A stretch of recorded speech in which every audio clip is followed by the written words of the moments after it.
Thanks, Andre. Good afternoon, everyone. Thanks for joining us today for our panel, Planning Public Health and Responses to COVID-19.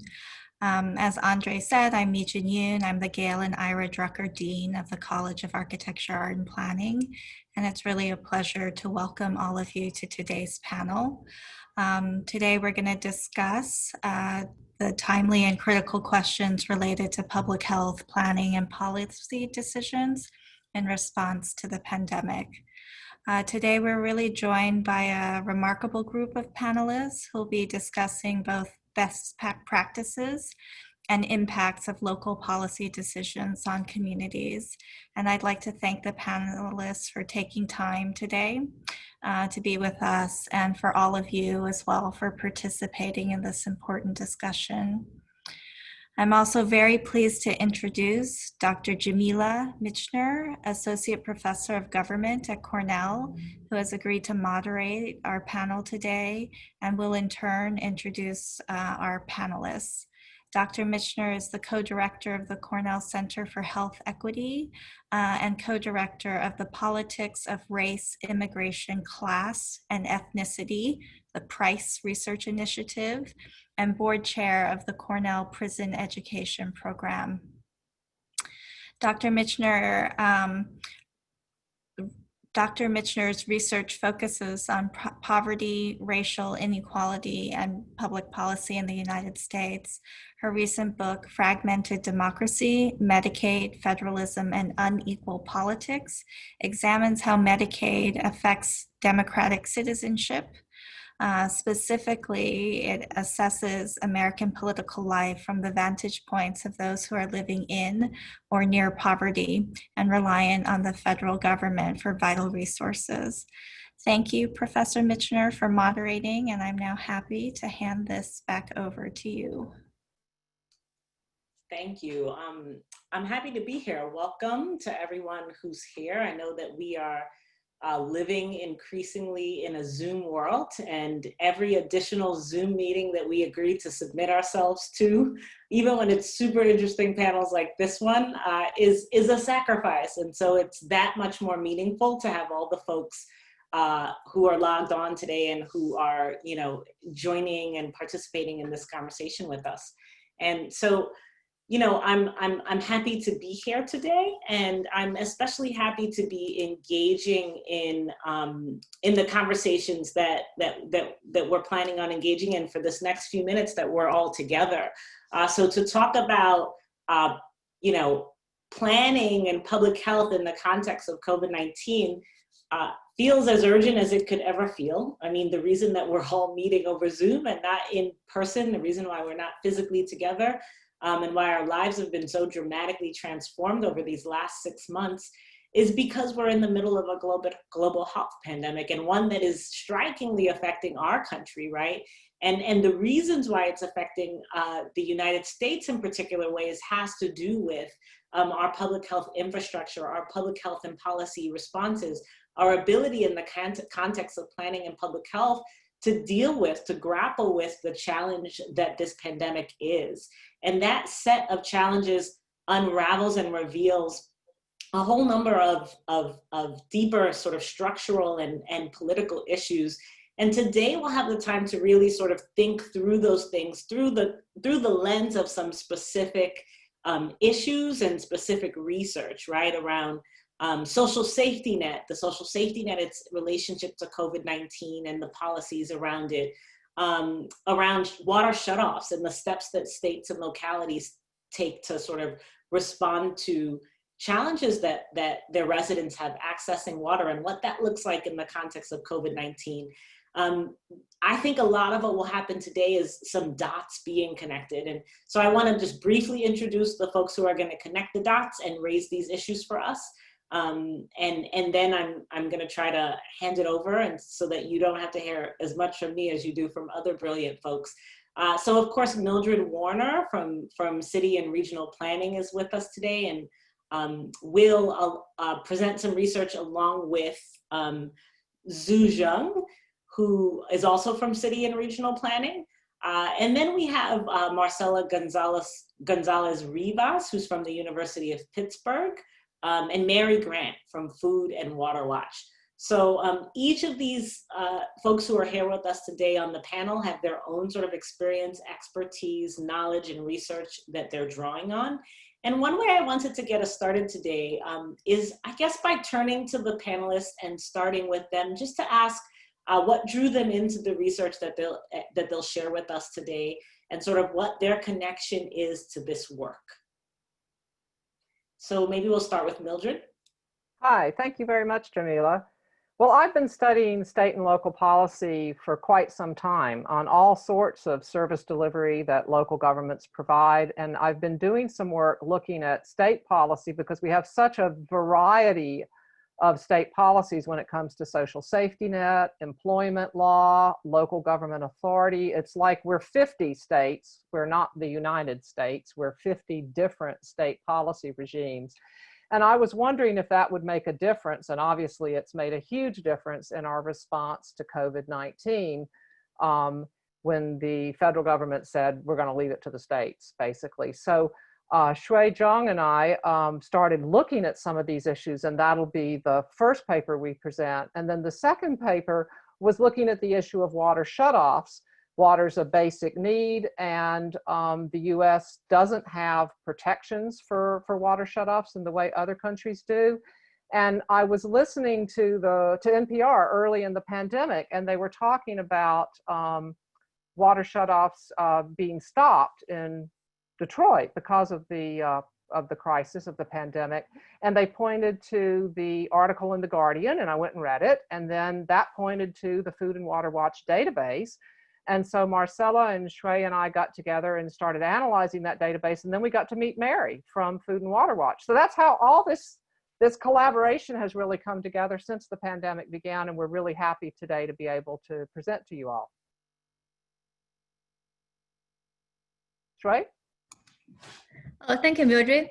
Hello, everyone. I'm Zhang. I'm a postdoc associate in the City Regional Planning Department and Global Development.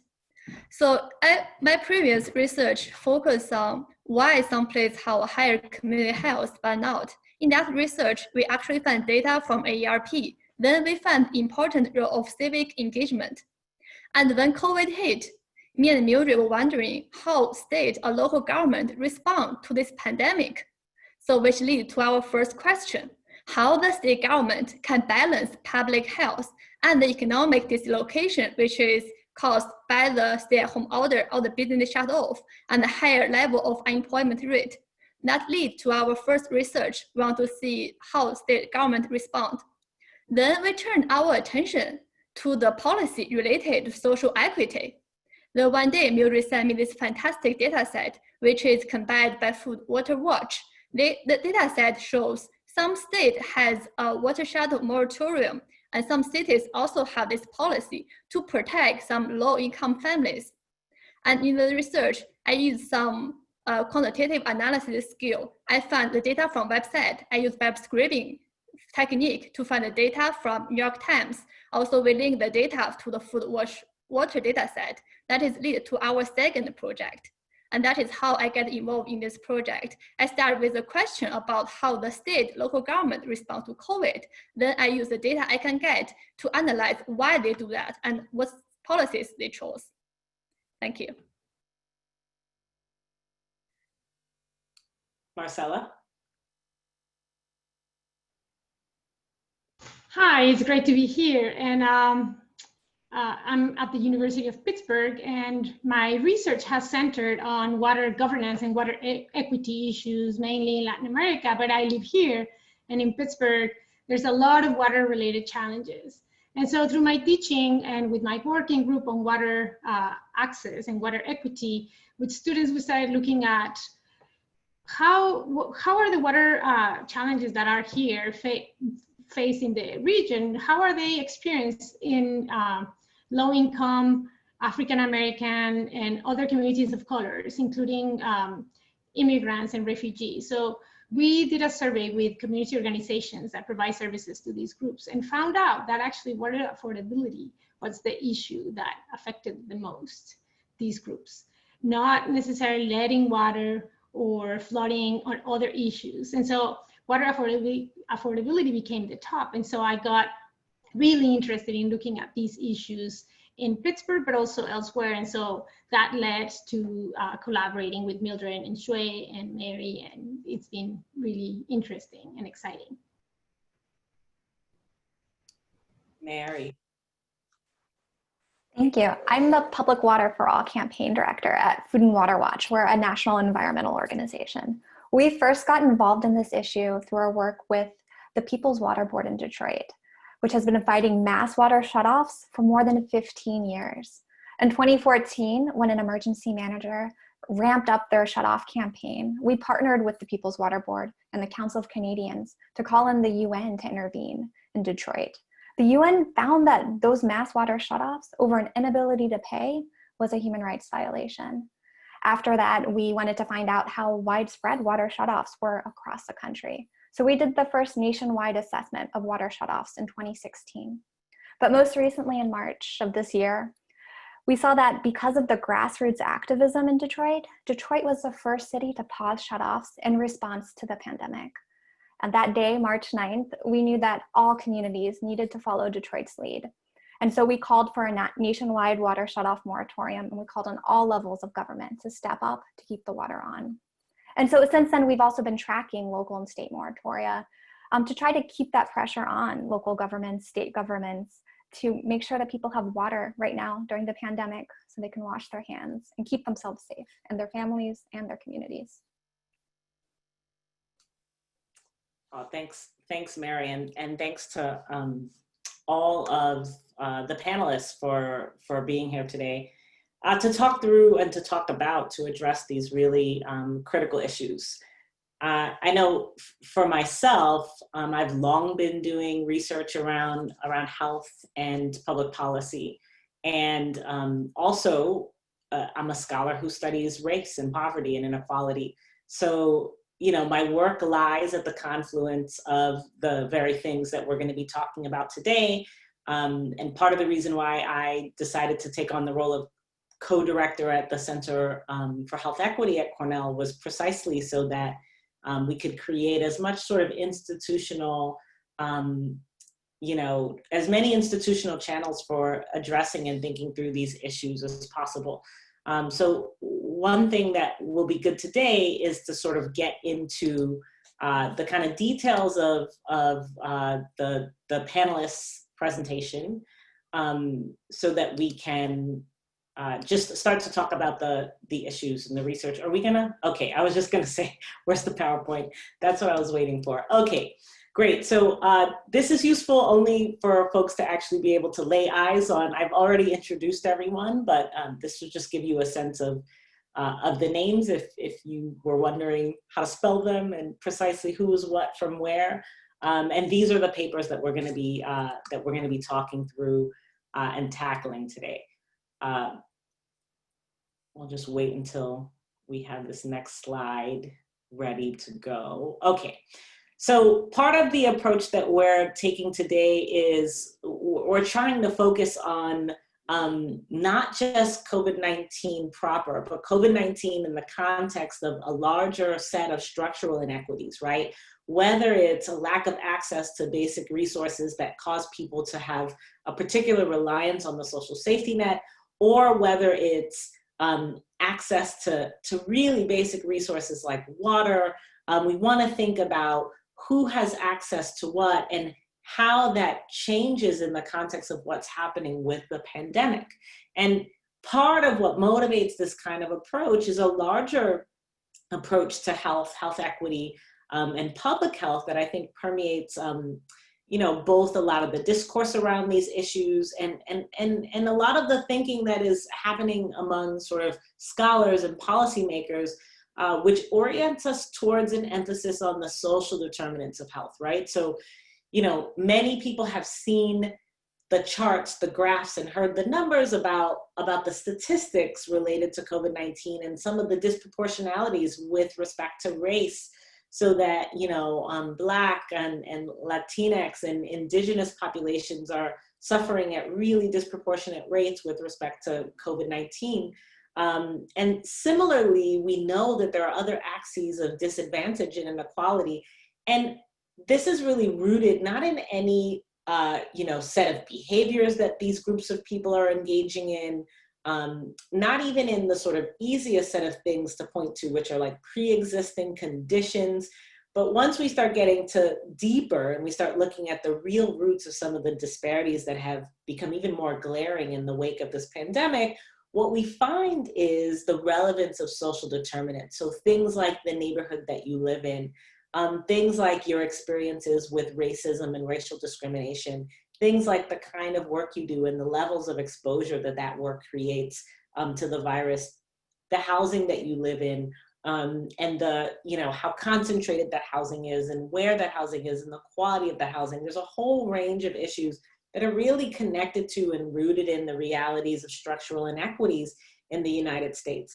And so we want to focus on connecting some of those issues to concrete policy responses to the pandemic. And we want to understand both what those policy responses look like, what the kind of determinants of those policy responses were, what helps us to understand why various states and localities responded the way they do. And in the grand scheme of things, once we understand those things, what does it help us to know about politics, about policy, and about these structural inequities, right, that we want to really center and make sense of. So the next slide, and to do this, I mentioned this, the things the speakers are going to focus on today are the stay-at-home and reopening orders and understanding those, and also like some of these issues around water shutoffs and water protection. The next slide is just to give you a sense of the research that the presenters are really drawing on and that they themselves have produced. And so you'll hear kind of like the summary, the top line version of this research. But for those of you who are really interested in learning more, you can find these papers, you can read them, and you'll learn a lot more about not just the research that the presenters are talking about today, but about these issues more generally. Okay, next slide. I am now going to turn things, or I guess not the next slide, but I'm going to turn things over to Mildred so that Mildred and Sway can tell us a little bit about their papers that focuses on this piece around the stay-at-home and reopening orders. Thank you very much, Jamila. And it's a pleasure to be here today to talk about this work. And as Shui and I said in the introduction, we were watching what was happening with COVID-19 case rates and also what was happening with different states making very different choices about stay-home orders and then reopen orders. And in this map on the right, you see the states that were the first to put in stay-at-home orders. New York being one of those, California, Louisiana, which was an early hotspot in New Orleans, you may recall, Michigan. And then the other states in the deeper orange in late March began to put in stay-at-home orders. And then many of the southern states waited until April to put in stay-home orders. And then some states in the middle of the country never put in stay-home orders. And some of those became hotspots for COVID much later. And so what you see in this map is these 50 very different states in the US, and the fact that the states are playing a really key role in the pandemic, because as Trump said, he was leaving it to the states, that he wasn't going to take leadership here. And so this wide variation gives us an opportunity as scholars to look at what other factors might explain the difference in policy choice among some states relative to others in whether they locked out or not. One of the issues, of course, is politics, and we looked at consolidated political control. If there was a governor of one party, let's say Democrat, and a Republican-dominated legislature, you might get some competition going on between those two.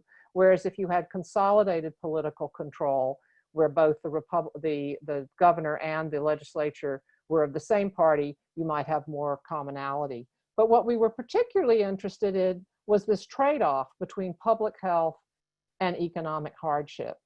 And there was a lot of discussion about how severe the economic hardship of the stay-home orders were.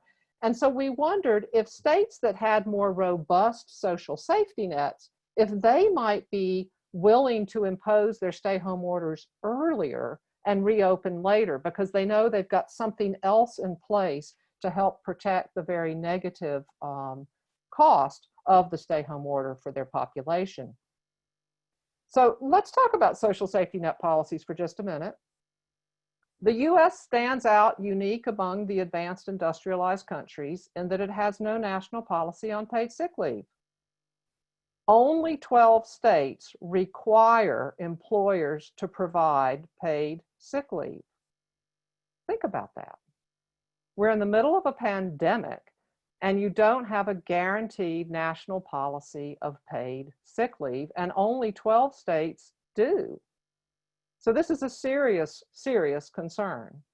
Secondly, with respect to health insurance access, we know with the Affordable Care Act, there was the opportunity for states to expand Medicaid and make more low-income workers eligible for Medicaid, but only 36 states decided to do so. So we felt this would also be an important policy to include in our analysis. Third, the federal minimum wage of $7.25 an hour has not been raised since the 1970s. So it's lost its earning power, and 29 states have decided to put in minimum wages above the federal minimum. And these vary in level, and in fact, in the 2018 elections, several more states joined in, including more conservative states like Arkansas and Missouri, voted to move up their minimum wage. And so we also included this. And then finally, TANF, the Temporary Assistance for Needy Families, which is the welfare benefit program in the US, is very limited in terms of eligibility and duration, and it's lowest in states that have higher percentage minority populations. And so these are the 4 policies that we decided to include in our models. So states are not only determining the level of health and welfare supports, cities in those states can also exceed those federal minimums. And many of us in the planning field work to help cities create a more just and social equity stance. And our argument is that human welfare and economic development can go hand in hand, but this is going to require both the capacity in the state and political will. So now I'll turn it over to Shui to talk about the reopening orders. Shui? Thank you, Mildred. So as we can see in this map, the left side shows when the state imposed stay-at-home order. And if a state has a darker color, which means this state has an early stay-at-home order. And on the right side of the state, you can see the date when the state has a reopening. And if it's darker, it means it has a late reopening date. And from these 2 maps, we can see some correlation. For example, the state has an early stay-at-home order. For example, New York. The state also have a late reopening date, which is also showed in a darker color. So what can we learn from why the state has an early stay-at-home order and why some state has an early reopening date? Next slide, please. So in order to analyze this question, and we built our research framework to analyze the state's action, stay-at-home order, and reopening. To analyze which factors can differentiate the date of stay-at-home and reopening orders, we include several variables. The first is social safety net. As mentioned by Mildred, it's a factor score composed by 4 elements. If the state has Medicaid expansion, if the state has minimum wage above federal minimum wage, and if the state had paid sick leave, also how much the state paid for temporary assistance for needy family.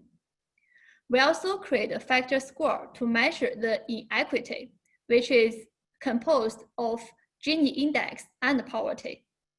And in this research, we are also interested in the political partisanship, which is measured by if a state has unified republic control.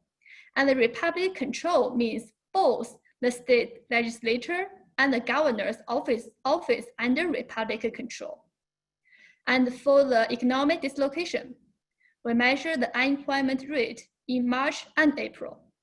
And for the public health indicators, we use the COVID-19 positive test rate at the end of March and at the end of May. In this research, we also control for the demographic structure, which include the percent of urban population, percent minority, and percent older adults. Next slide, please. Now we can see this table shows our mean model result.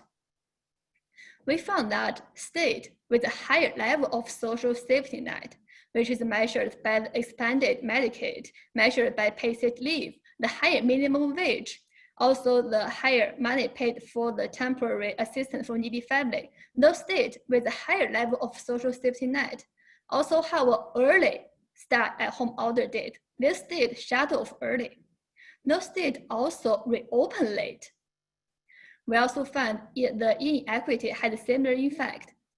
States with a higher level of inequity also shut down early, but reopen late. What we found is that if a state has republic control, those states have a late shut off, but early reopening.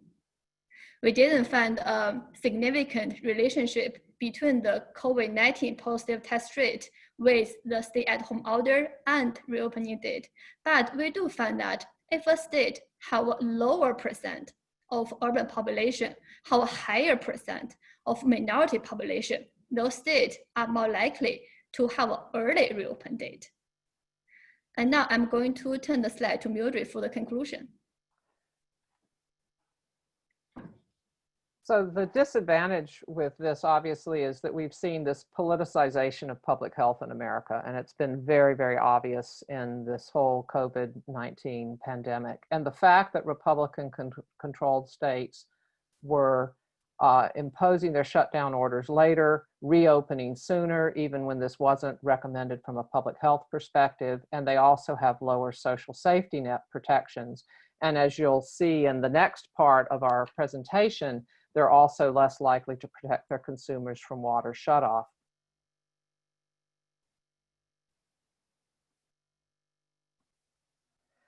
Here's a map that shows the social safety net by low, medium, and high with respect to Republican control. And you do see this connection between historical Republican control and social safety net. And this made us think actually of Jamila Michener's work on fragmented democracy.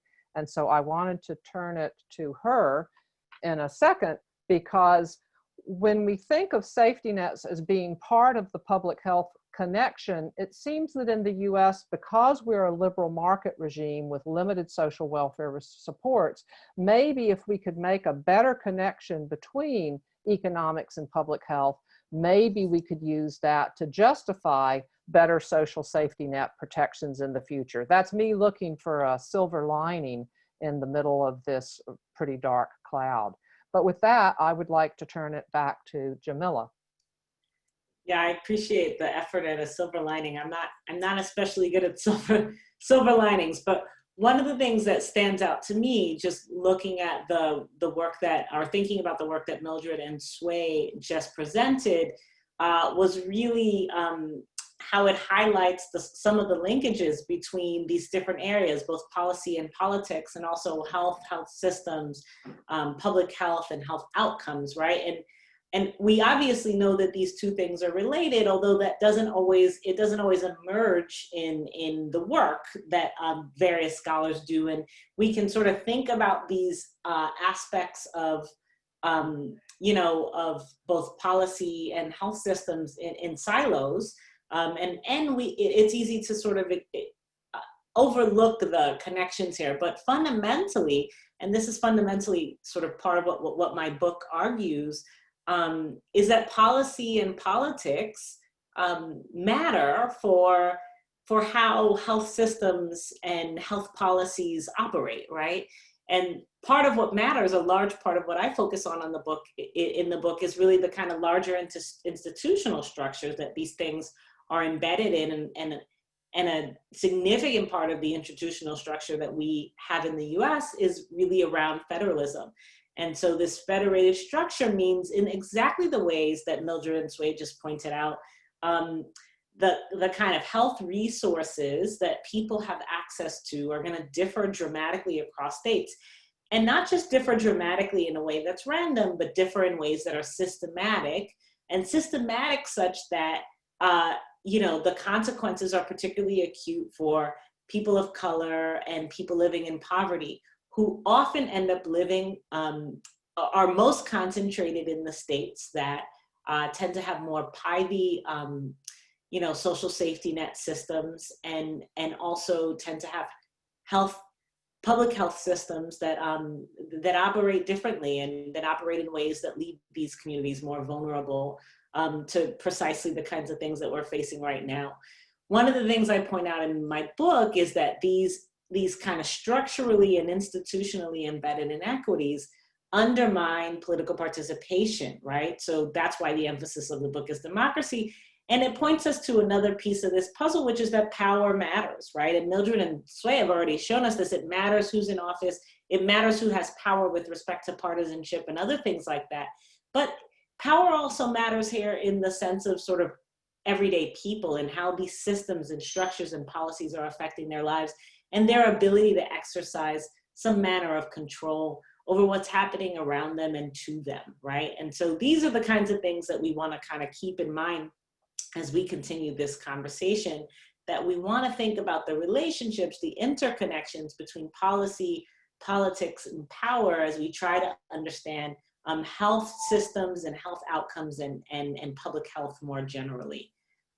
Okay, so I am going to turn things back over now to Mildred and, oh no, I'm sorry, we're not quite turning things over yet. It's been a long day. We're gonna just take a few minutes and just think through questions that we might wanna talk about at this point. So for audience members, if you have questions related to anything that's presented thus far, I wanna encourage you to put those questions in the Q&A, submit them via the Q&A, and we can address them. And while you all are working on submitting any questions that you have, I'm happy to sort of kick us off by sort of talking through some potential questions that we might have, or that I think have emerged in the context of what Mildred and Sway just presented. Sorry, my computer is actually giving me a little bit of an issue here. I don't know if you all still hear me, but if you can. You're so good, Jamila. Yep, Oh. keep talking. Okay, I was gonna say, give me just 1 second here.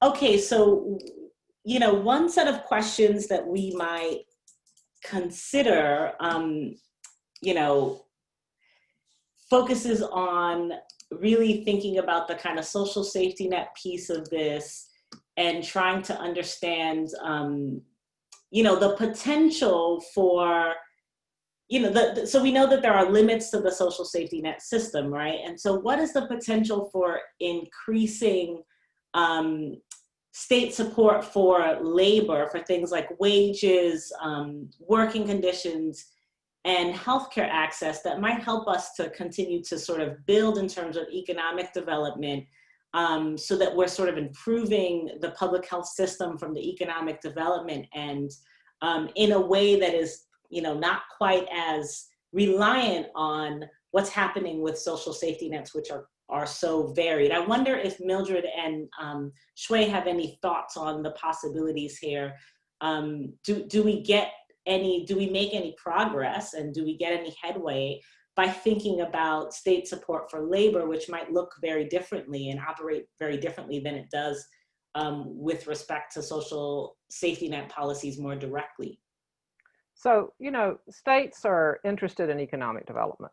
If that's probably under normal times, that's the #1 policy priority, is growing the economy, growing the tax base.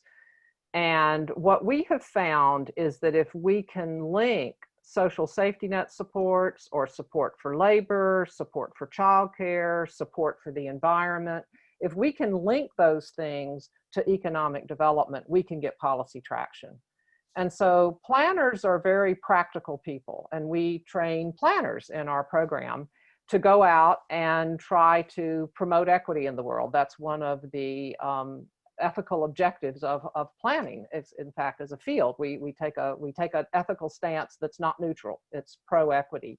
And so we've discovered that economic development is one means to an end. And if you can talk about things in economic development terms, you can help to move them. And so there's been a lot of, and the work is progressive, but maybe not all that progressive, because it builds a coalition between those who care about social equity or the environment or public health with the economic development leaders in the community. And then you get that extra political support from people who have power. The economic development elites do have power. And if you can get them working with you on a policy change, you can move stuff forward. Let me tell you a story that's just about Tompkins County. 20 years ago, we were doing work to try to improve childcare support in this county. And we were able to get the Chamber of Commerce to join with us. Cornell was also a partner in this. And we went to, the leaders of the business community went to Albany and got the childcare support money for Tompkins doubled. And the Department of Social Service stayed home.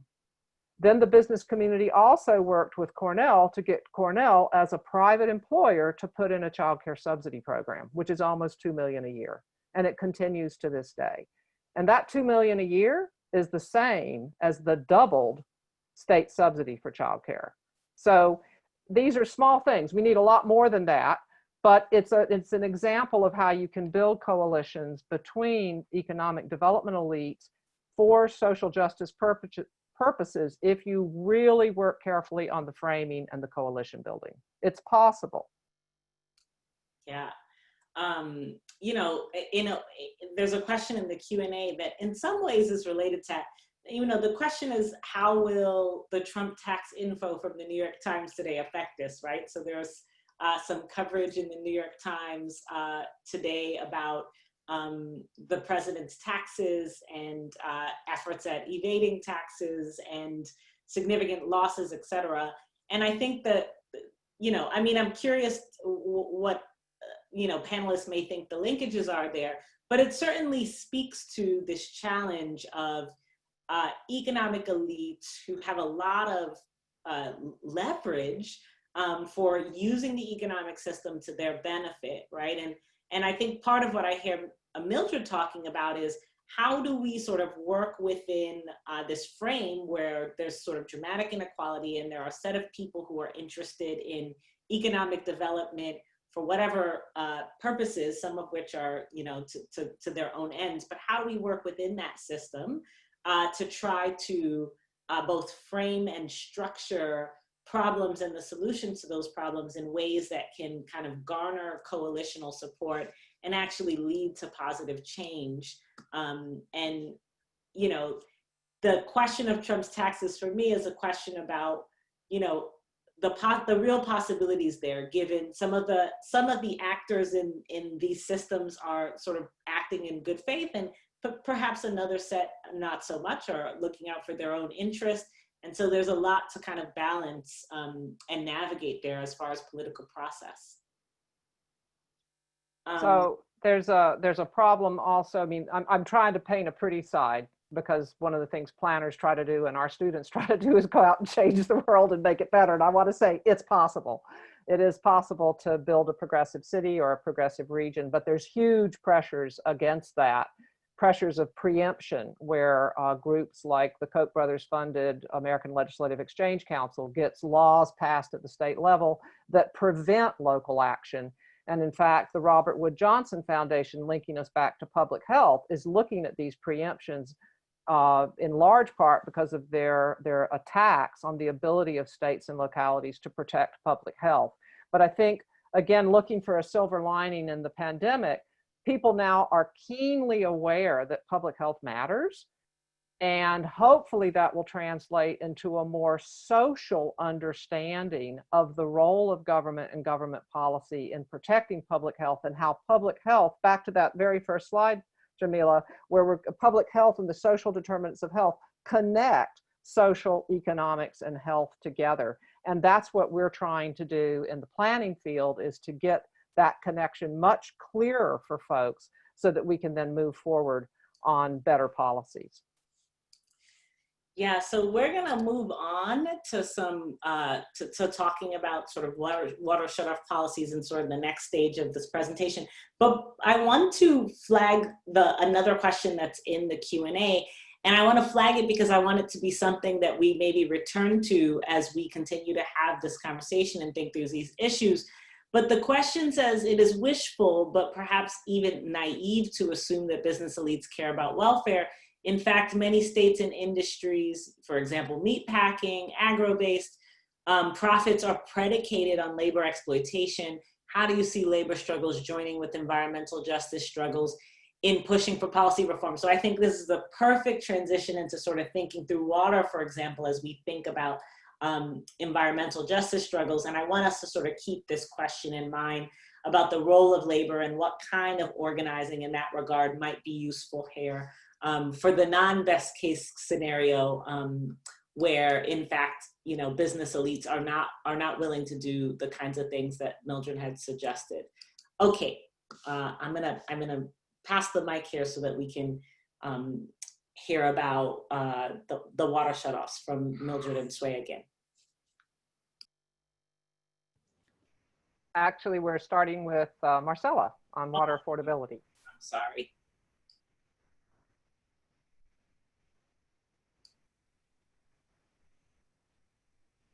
Marcela? Hello?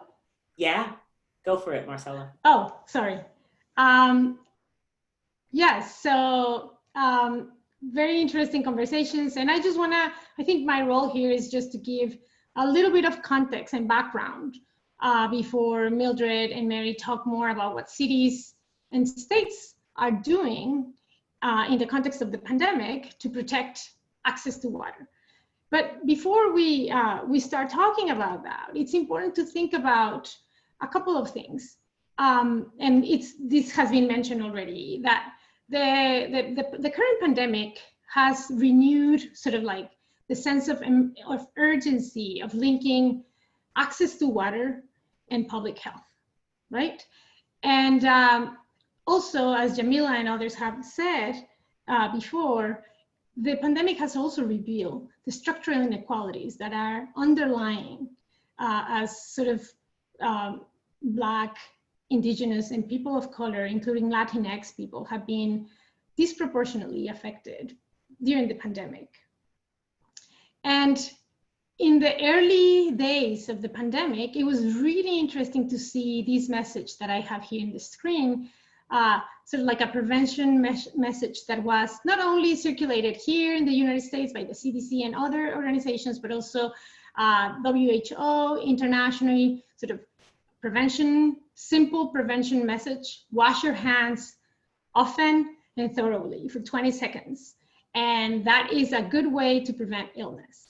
And it was really interesting to hear sort of their reactions. Not surprising for me, as I said before, I focus on sort of access to water and the inequalities. And it was sort of interesting to see that in many of the global South countries, the reaction of large segments of the population that were mocking leaders, public health leaders, with this simple message, because they actually do not have access to water, right? So this is not surprising for me. What is more surprising was how it was devastating for so many communities that in the United States do not have access to running water. There's approximately between 2 and 4 million of people in the US that do not have basic water and sanitation infrastructure. And so how do you wash your hands?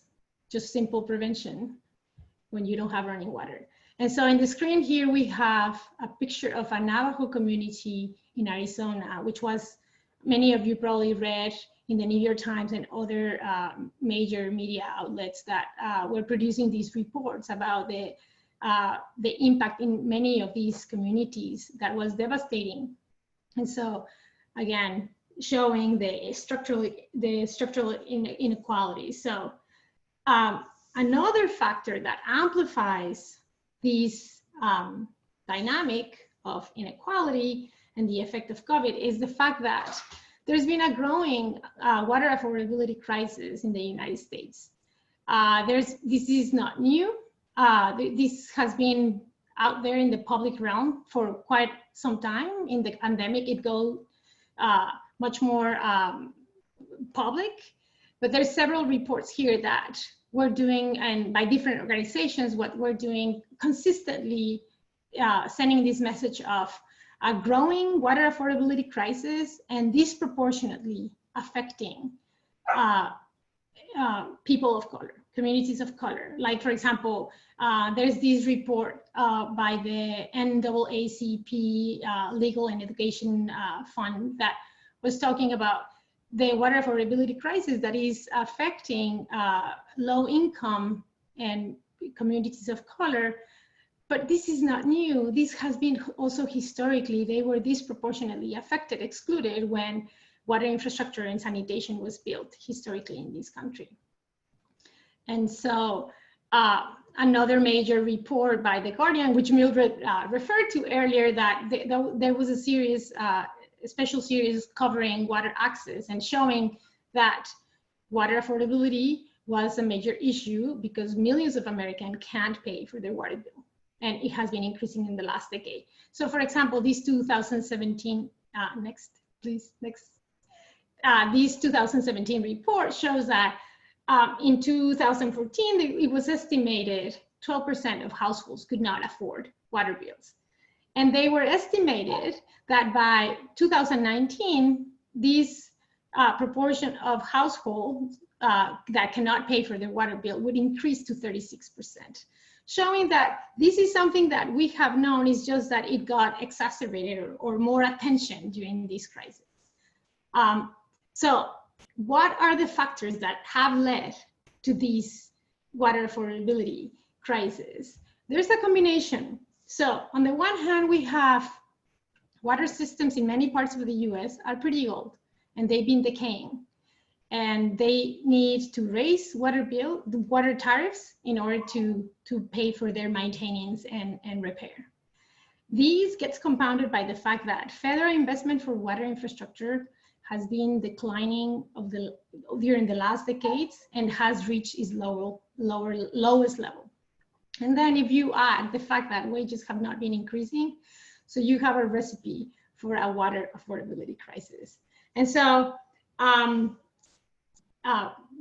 how different the US in terms of with the rest of the world? I mean, I can talk more about that, but basically this is very different. Actually, just one sec. In Europe, for example, there's a lot of water protection across the board, and water shutoffs are not allowed, and there's been investment in water infrastructure. And so this is actually especially very unique. And so now we need to, I'll turn it to Mildred so that they can tell you, she can talk about what cities and states are doing to protect and ensure water access. Thank you, Marcela. So I thank you for bringing up that point, not only about the generic longstanding problems with affordability that are only getting worse, but also the fact that the US is different from other advanced industrialized countries and a lot of countries in the global South as well, in that we don't have universal protection from water shutoff. I had said before that sometimes cities can be leaders in promoting progressive action. And one of the areas where we've looked to cities to promote progressive action has been in environmental sustainability. In the absence of federal leadership, cities and states have stepped up. So back in 2015, we did a national survey of all cities and counties and asked them about 80 different sustainability actions they might take. And among those actions that we asked about in the survey, we had a question on, do you protect low-income households from water service shutoff? So we looked at that question particularly and found that only 8% of the sample, only 153 out of almost 1,900 cities and counties responding, said that they had programs in place to protect low-income households from water shutoff. That's pretty low. We ran regression models to determine what factors differentiated these cities. And we found that in cities that owned their own water utility, they were more likely to protect consumers from shutoffs. If the city had articulated an equity goal in its sustainability plan, so actually saying we care about equity seemed to have a positive effect on them doing something about equity. If there was a Democrat majority on the governing board, this politicization showing up again. And then suburbs and rural communities were actually more likely to have protection than cities. And we think this might be reflected by the fact that in many cities, the water utility is corporatized. And so it might be more limited in meeting multiple objectives. We also found a role of states regulating public utilities having a positive effect on whether the city had a protection from water shutoff.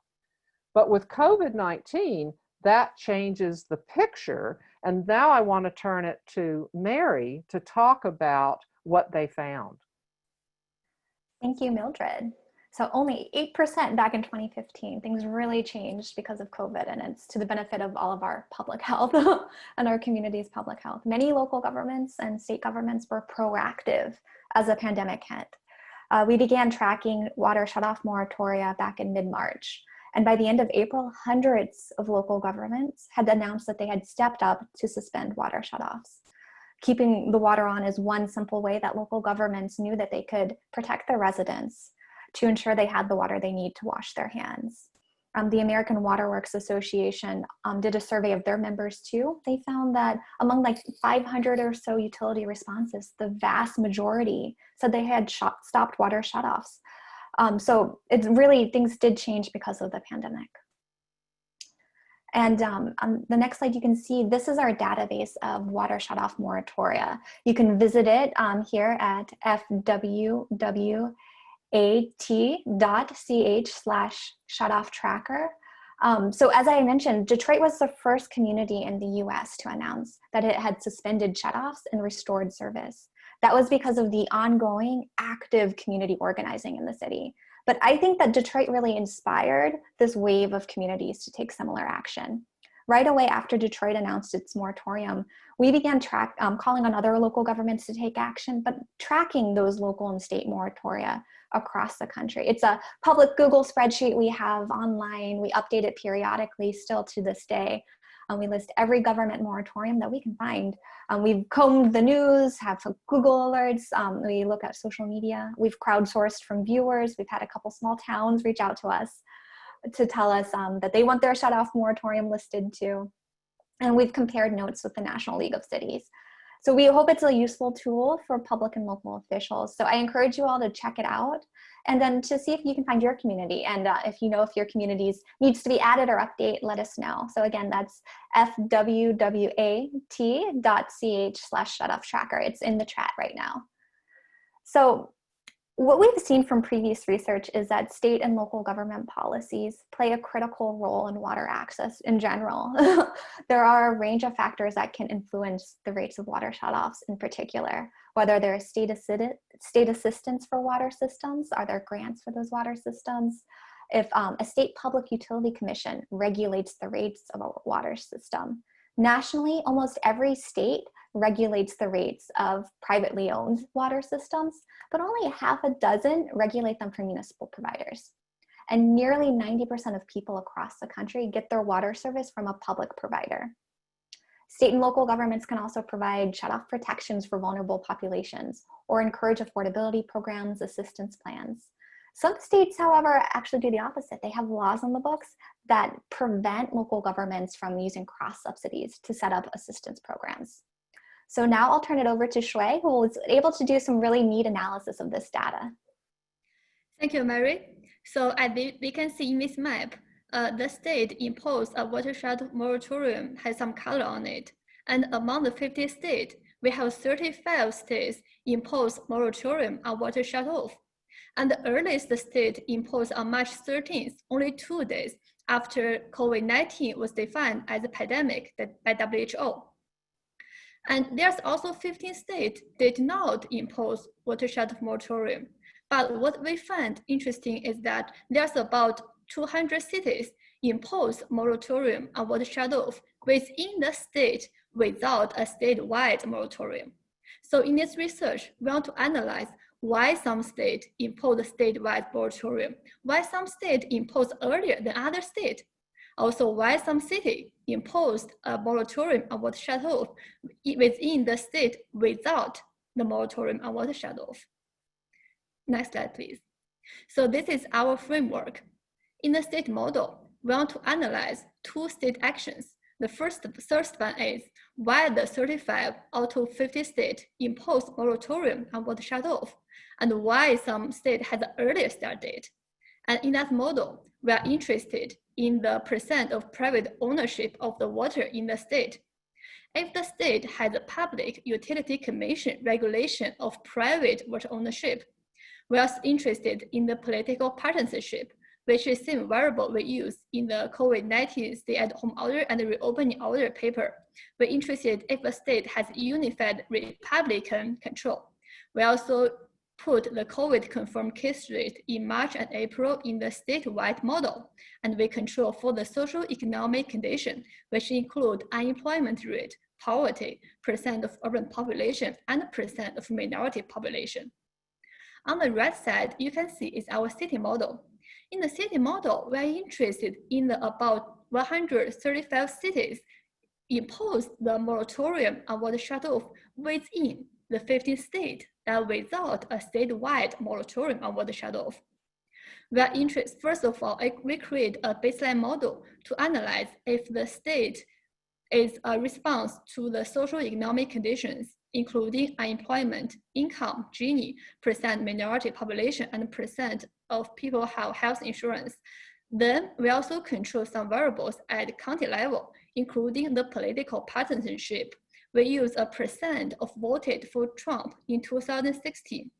We're also interested in the community health. We got this variable from AARP livability indicators, and this variable measured the county level health quality and accessibility. And for the COVID-19, we put the COVID-19 confirmed case rate in March and April. Next slide, please. And this table shows our model at state level. What we found is that Public Utility Commission regulated private utilities is related to a state moratorium and the early start date. If a state has a Public Utility Commission regulated private utilities, this state will impose moratorium on water shutoff. Also, the state will have an early start date. We also found that early start date is a response to the COVID-19 confirmed case rate in March and April. And for the utility Republican control, we found that if a state has a unified Republican control, this state did not impose the moratorium on water shutoff. And within the state impose moratorium on water shutoff, those states do not have unified Republican control. Now let's look at our city level model. What we found that the moratorium at city level is a response to the city need. If the city have a higher per capita income, if the city have a higher percent of minority population, also have higher income inequity, those cities are more likely to have moratorium on water shutoff. After we add our county level measures, we found that the city moratorium is still a response to the need, which is the percent of minority population. Also, it's related to a higher income inequity. We also found that the city are more likely to impose moratorium on water shutoff. Those cities have a lower COVID-19 case rate, have a lower percent of voting rate for Trump, also have a higher level of community health. So what we learned from our state level model and city level model? We found the politicization of the public health. In our statewide imposed moratorium model, we found that it's more likely in states with regulated private utilities. It's also a response to a higher COVID case rate. But it's less likely in states with consolidated Republican control. For the city imposed moratorium model, what we found that the city's action is related to more capacity, which is measured by per capita income. It's also a response to need, which is percent of minority and the income inequity. And the city are less likely to impose moratorium on water shutoff if county has more Trump voters in 2016 or a higher COVID-19 case rate. So what we conclude is that imposing a moratorium on water shutoff requires both capacity and political will. Now I'm going to turn the slide to Mary to talk about policy recommendations. Thank you, Shui. So we believe that every level of government must address water affordability issues. As the kids say, the pandemic isn't over just because you're over it. So as we watch to see what the fall and winter bring with COVID cases, we need to make sure people have water at home.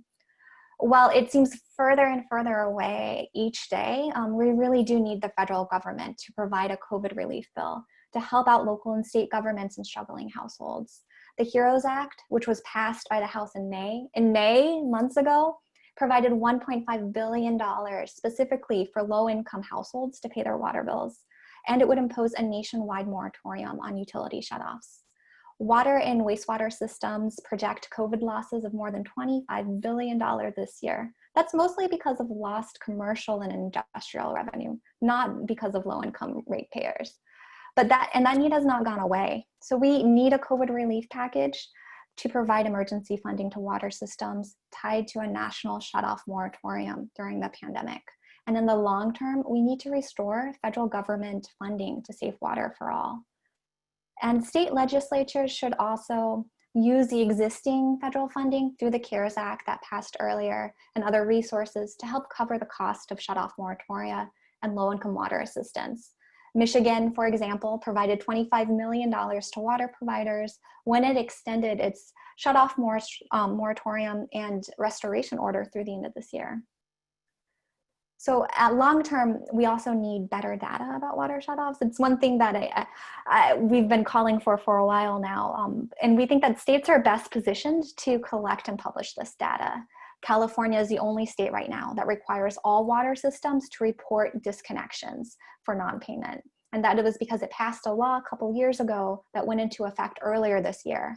But many state regulatory commissions during the pandemic have started requiring reporting of disconnections and avoided disconnections as part of their dockets on the pandemic and its impact on utilities. So that's a good practice that we want to see continue.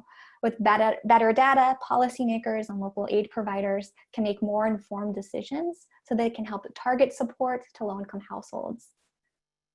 So on the next slide, we really think that local governments are at the front lines of water service. They're the ones providing the service, and they can provide the most immediate relief to struggling households.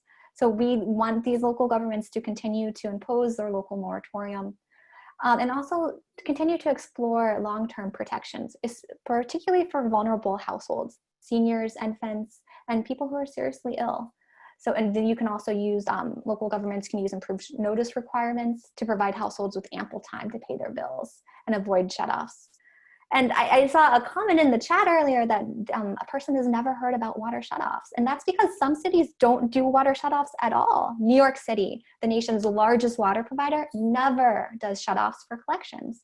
Albany, New York, never does shutoffs. Eau Claire, Wisconsin, never does water shutoffs for non-payment. So local governments don't need to do local water shutoffs.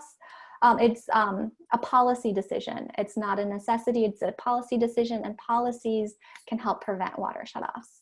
So more immediately, because local water shutoff moratorium are expiring right now, many households are being hit with shutoff notices and also a lot of debt, water debt. And it will be critical to expand existing assistance programs, especially to people who've lost jobs and wages due to COVID, but also to offer deferred payment plans and looking into arrears management programs to help people get back on track and pay off some of this debt that's on the books. We recommend extended payment plans of up to 24 months or longer, and then also waiving down payments. If you can't pay your bill now, you can't pay a huge down payment. And then arrears management programs are really good because they incentivize, and for the local government, they incentivize on-time payments by low-income households. But for the low-income household, it's a pathway out of water debt. You get on this program, and then if you stay current on your bills, you can have your debt forgiven. And that's really what we need to do now, as so many households are facing crippling utility debt, not just water, it's your electricity bill, it's your gas bill. Households are really facing crippling debt right now. So we also encourage cities to set aside community development block grants and any remaining coronavirus relief fund money to help cover the cost of low-income assistance for water bills.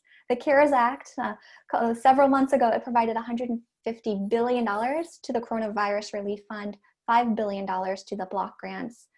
Some cities have used their block grants to provide low-income water aid, including Jackson, Michigan, which provided $125,000 for homeowners, $121,000 for renters, which is really important. I do know that a lot of cities have already used their available relief, particularly for rental assistance. So that's why we, again, are calling for the federal government to step up to provide more relief.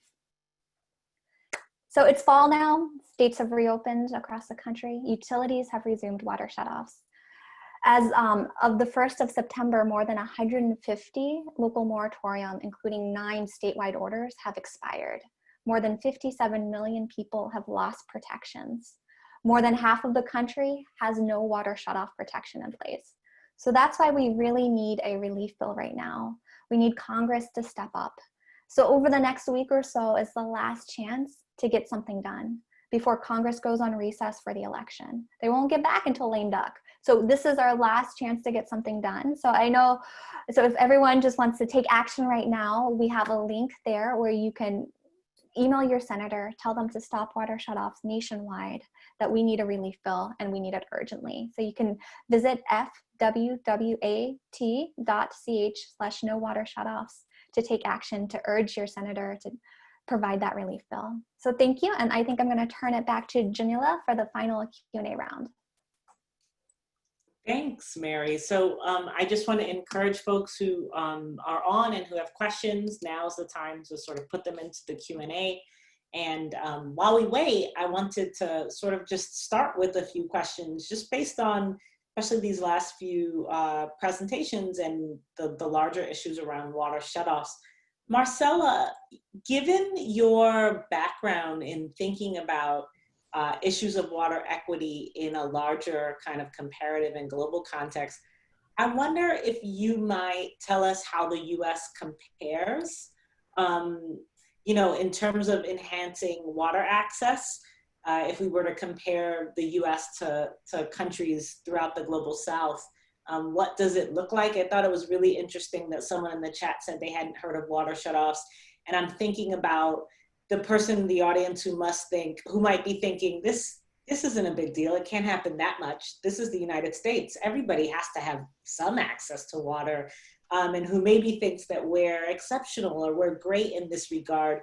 You know, if you could give us some comparative context to help us kind of think through where we stand in relation to other places. Absolutely. So comparing the US with the global South, it's almost, it's not like a fair comparison, because water access in the global South, so for example, in Latin America, water access and sanitation remains a huge challenge. More than 25% of the population in the region still lack basic access to water infrastructure and sanitation.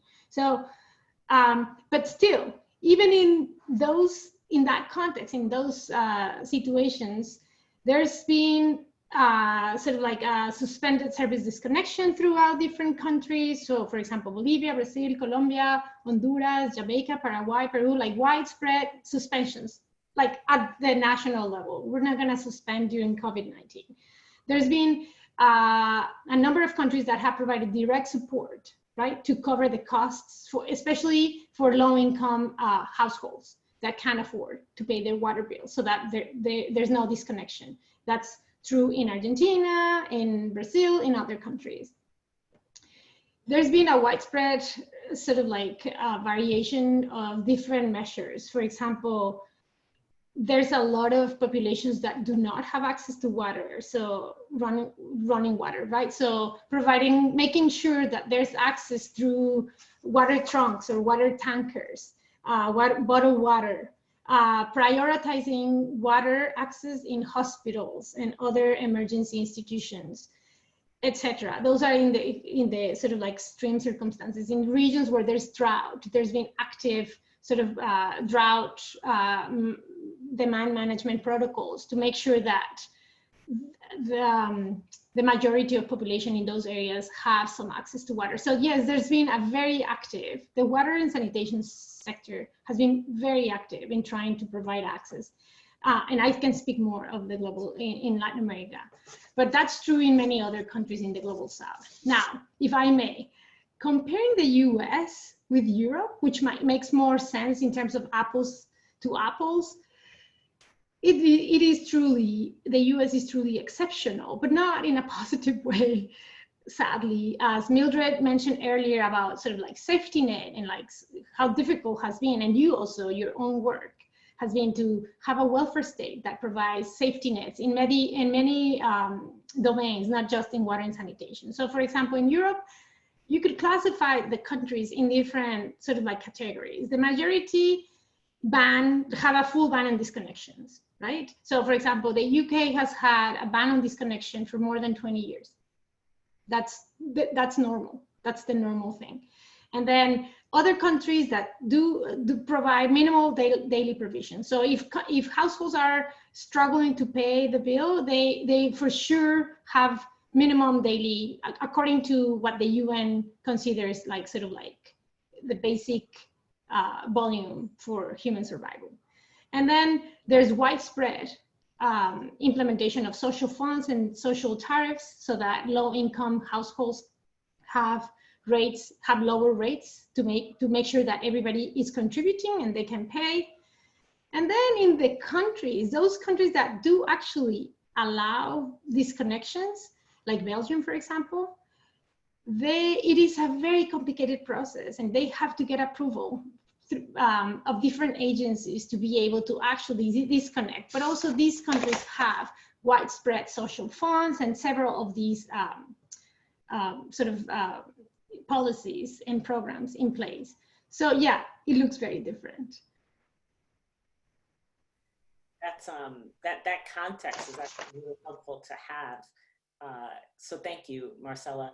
So I guess for both Marcela and Mary, I'd love to put this in the context of another kind of salient and sort of gripping crisis facing the US right now, which is a crisis around grappling with the realities of racism in this country.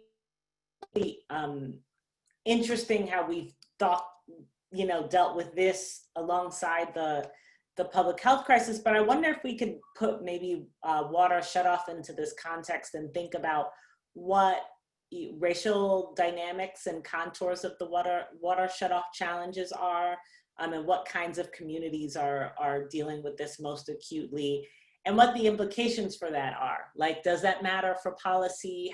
How does race factor in here and racial inequality?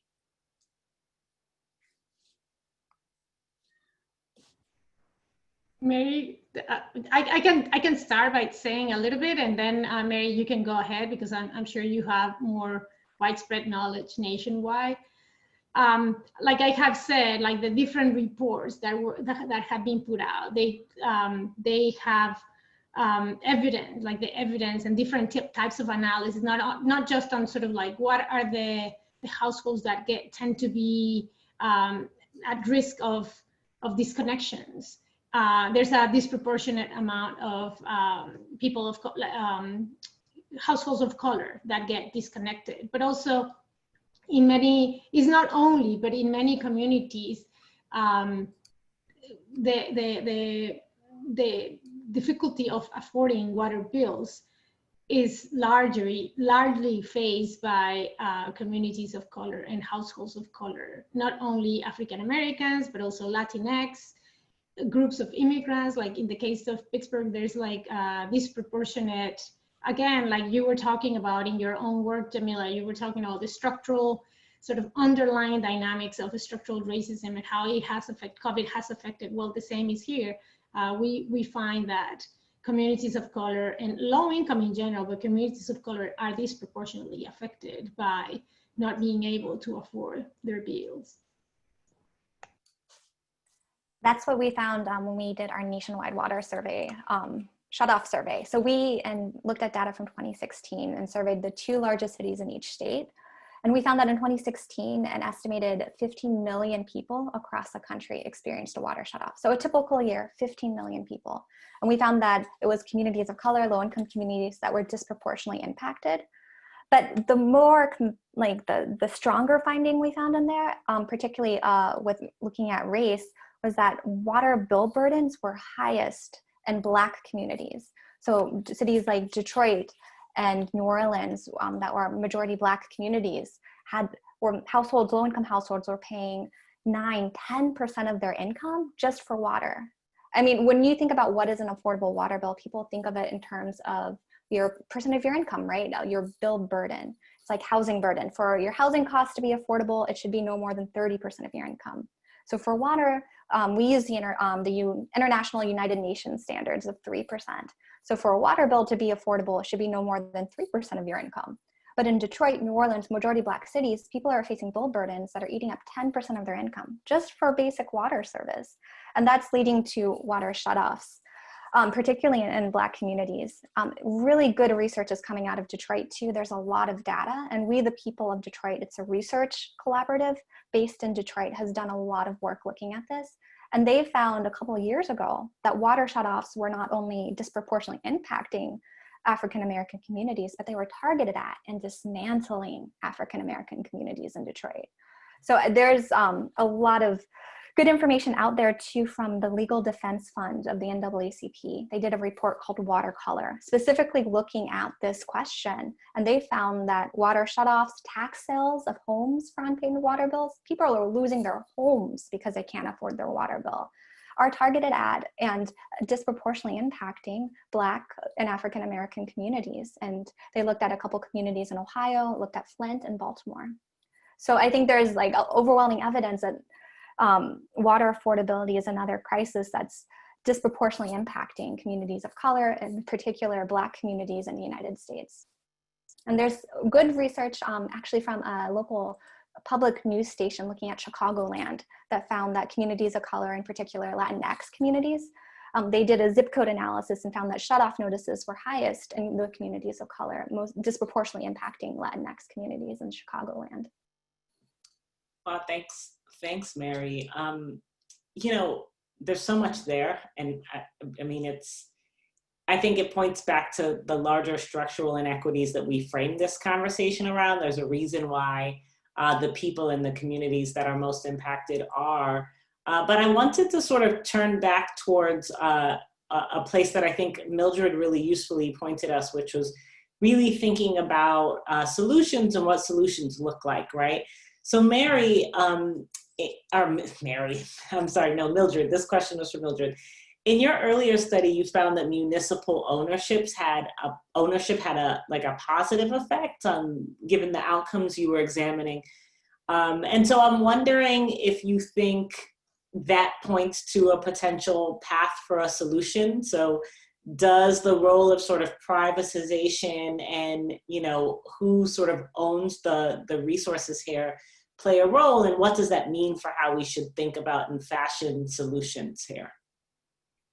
There's certainly a large group of people that feel that municipal ownership would help. But municipal ownership alone will not be enough. As our earlier study showed you, we only had 8% of the sample protecting from water shutoffs, and municipal ownership was a positive factor, but it's not the only factor. And you have cities where if they don't have an affordability program in place, municipal ownership may not help at all. And so I think we've got to, the dream of municipal ownership is that you'll have a broader set of objectives driving the decisions made by your water utility, not just the financial bottom line, but public health, social equity, expanding access, expanding affordability. And the hope is that if it's housed in the municipality, those broader objectives can get expression. Whereas if it's housed in a private firm, the objectives of the private firm are first and foremost profit. And these broader social objectives, if they're there at all, will take second stage. Another issue, back when water privatization was being pushed by the World Bank and others, there was this idea that privatization would result in cost savings. There's no support for that claim. There's some case studies where you find support, but we did a study where we read every study ever published on water privatization, and that was comparing private water with public water and cost, and we couldn't find any statistical support for the claim that water privatization results in cost savings.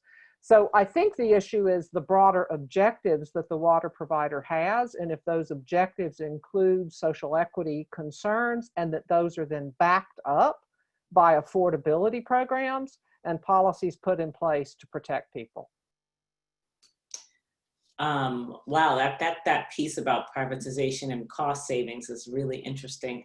So I guess maybe this will be our last question to wrap up, and it's one from the Q&A from someone from the audience, and maybe Mary, you could speak to this, but any of the panelists who have thought about it, this person asks, how have water shutoffs affected children in the United States, right? So thinking about a particularly vulnerable group in the population, and not just vulnerable, but also like developmentally at a stage where access to water might really matter. What does this mean for children and correspondingly, like even families, right?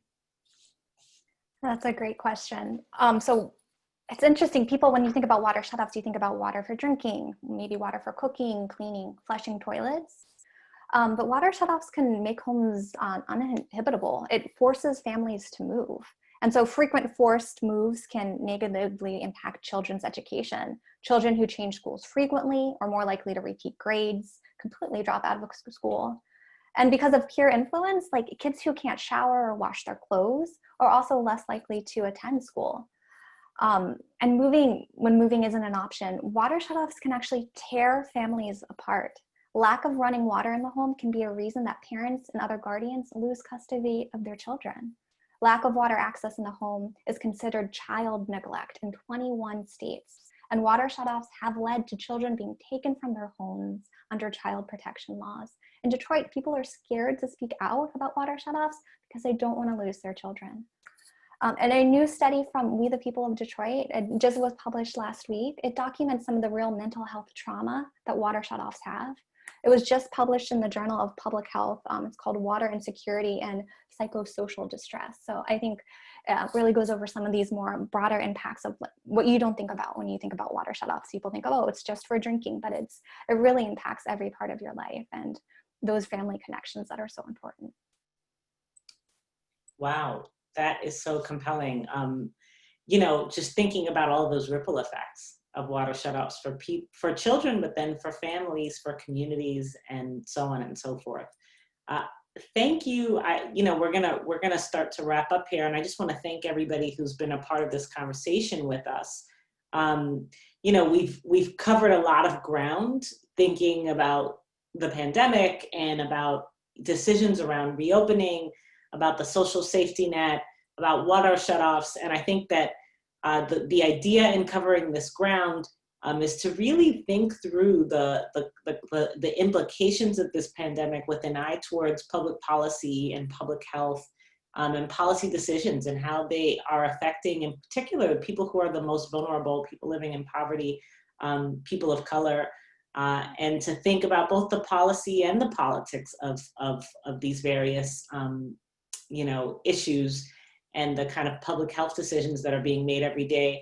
It sounds like, in particular from some of the questions in the audience, that not all of these issues are things that we know about, that are on our radar. And so some of what we've learned today is just to sort of make these things more salient, to have a sense of the policy options and even some of the actions that we might take, but also to think more carefully about them in the ways that the scholars who have presented on the panel have. I know I've felt inspired. I'm like, oh my gosh, I have to start paying attention to water shutoffs as a research topic, and also as a political issue, right? That as members of political communities and social communities, we can know about, learn about, and take action around.